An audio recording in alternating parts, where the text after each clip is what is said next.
What is Cold War? Cold War is referred to as a series of competitions, tensions, and series of confrontations between the two superpowers, that is, USA and USSR, backed by their respective allies. It can also be termed as a confrontation between two ideologies, that is, capitalism, USA, and communism, USSR. The two blocs that were formed were Western Alliance by USA and Eastern Alliance by USSR.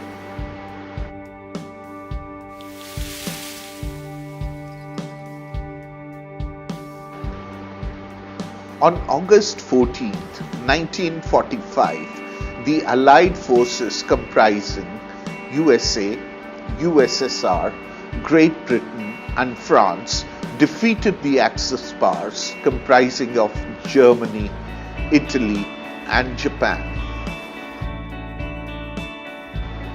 The major catastrophe was dropping of the atomic bombs by USA on the Japanese cities of Hiroshima and Nagasaki.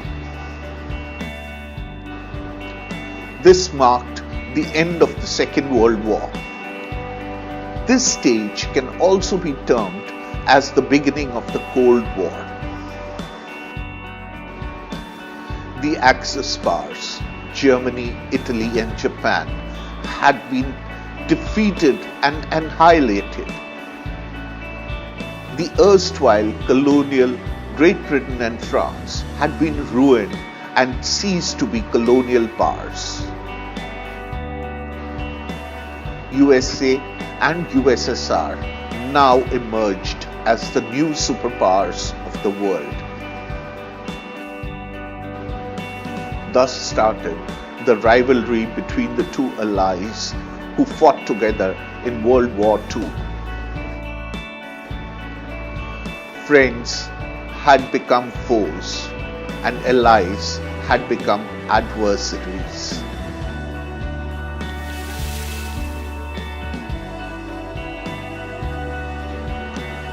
USA and USSR emerged as the new two superpowers of the world on culmination of the Second World War. They had the capacity and the powers to influence the events in the world.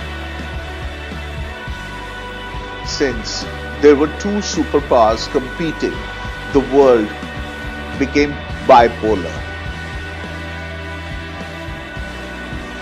USA and USSR developed nuclear weapons which were many times more destructive than the ones which were used to unleash massive destruction on Hiroshima and Nagasaki. Now, both these superpowers were in possession of a nuclear arsenal which would destroy the planet Earth many times over. During that era of bipolarity, a maxim was used which was termed as logic of deterrence. This implied that both these superpowers restrained themselves from using these nuclear weapons as they were aware that they would cause massive destruction. The Western Alliance was formed on 5th of April 1945 and was also termed as NATO, North Atlantic Treaty Organization. It consisted of 12 states, namely Canada, France, Holland, Belgium, Luxembourg, Norway, Iceland, Denmark, Italy, Portugal, UK, and USA. The Eastern Alliance was known as Warsaw Pact. It was created on 14th May 1955. It was led by USSR. Its principal function was to counter the NATO forces and influence in Europe. It was an association of 7 communist countries, that is, USSR, Bulgaria, Albania, Czechoslovakia, Poland, Romania, and Hungary. SEATO, Southeast Asia Treaty Organization, was formed under the leadership of USA at Manila, the capital of Philippines, in 1954.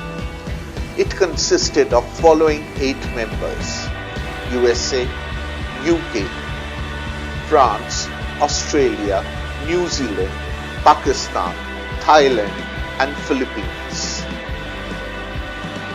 CENTO, Central Treaty Organization, or the Baghdad Pact, was formed in 1955 between these nations: Turkey, Pakistan, Iraq, Iran, UK. USA also joined this pact in 1956. Their principal aim was to combat communism.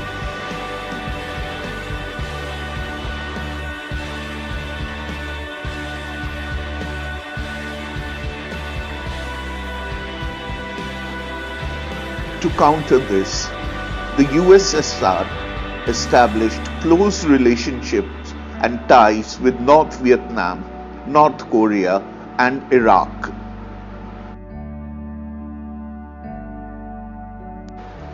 Now the question comes: why did the superpowers need allies, and why did allies need superpowers?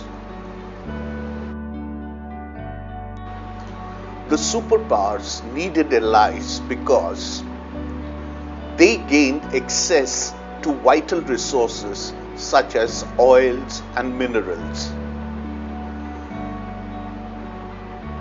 To gain access to territories from where they could launch their weapons and troops, they wanted locations from where they could spy on each other. The allies needed superpowers because they got protection of superpowers in terms of weapons and economic aid. Spreading their ideology. The superpowers also had an interest in spreading their ideologies as well. USA, democracy and capitalism. USSR, communism. Arenas of flashpoints of Cold War. The arenas of flashpoints were those areas where crisis and tensions between these two superpowers escalated but stopped short of developing into a full-scale war. Arenas of Cold War. Korea, 1950 to 1953. Afghanistan, 1979 to 1989. Vietnam, 1954 to 1975. Cuba, 1962. Berlin, 1948-49. Despite the ongoing crisis in Korea, Vietnam and Afghanistan, both the superpowers behaved rationally and responsibly. However, since Cold War did not eliminate rivalries between the two alliances, mutual suspicions led them to an arms race. Both these were poised for a direct confrontation in Korea, 1950 to 1953, Berlin, 1958 to 1962, and Congo during the early 1960s. Our first Prime Minister, Pandit Jawaharlal Nehru, played a vital role in resolving the Korean crisis.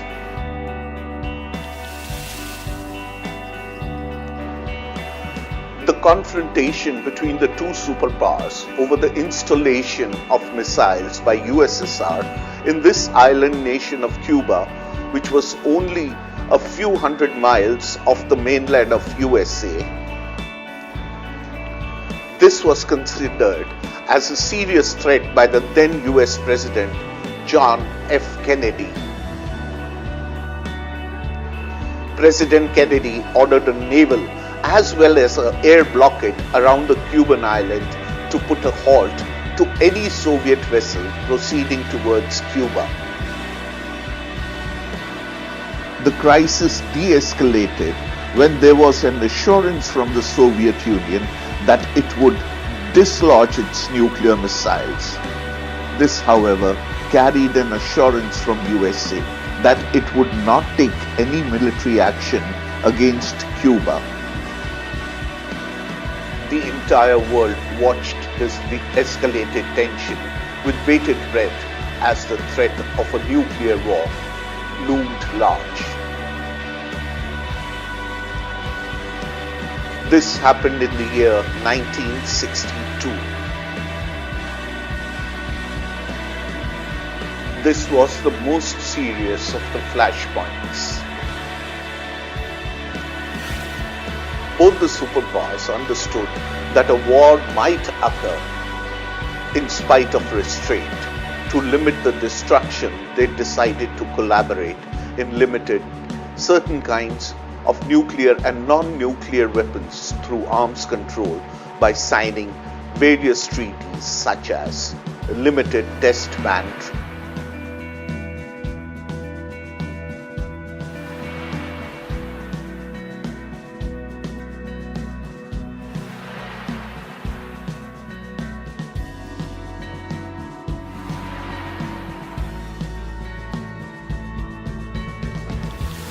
There was a huge threat that Cold War would divide the world into two power blocs. Non-aligned movement, or NAM, as it was popularly known, offered an alternative to the nations to disassociate themselves from these two power blocs. These countries outside the two power blocs, known as NAM, or non-aligned movement, joined by the decolonized countries of Asia, Africa, and Latin America, played a crucial role in reducing Cold War conflicts to maintain peace and stability all over the world. 5 founder members of NAM were Yugoslavia's Josip Broz Tito, India's Jawaharlal Nehru, Egypt's leader Gamal Abdel Nasser, Indonesia's Sukarno, Ghana's Kwame Nkrumah.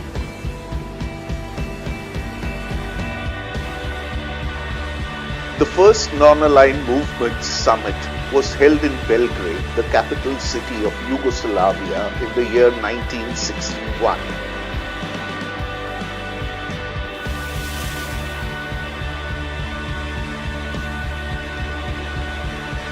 The majority of NAM members were categorized as least developed countries, or LDCs, which initiated economic development under the head of New International Economic Order, NIEO. Economic development was vital for independence of the new countries. The United Nations Conference of Trade and Development, UNCTAD, brought out a report in 1972 to propose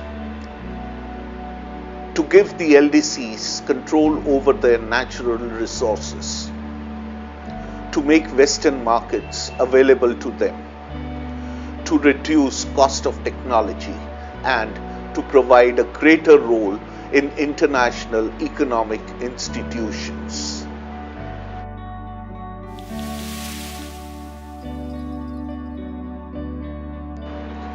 India's response to Cold War was twofold. First, it stayed away from the alliances. Further, it raised its voice against newly decolonized countries becoming a part of either alliance. NAM served India's interest also to participate in international decisions and maintained a balance between the two superpowers. India's policy was criticized on grounds of possessing contradictory postures. That is, it signed a treaty of friendship with the USSR in August 1971 for 20 years. The Indian government's view was that India needed diplomatic and military support during the Bangladesh crisis.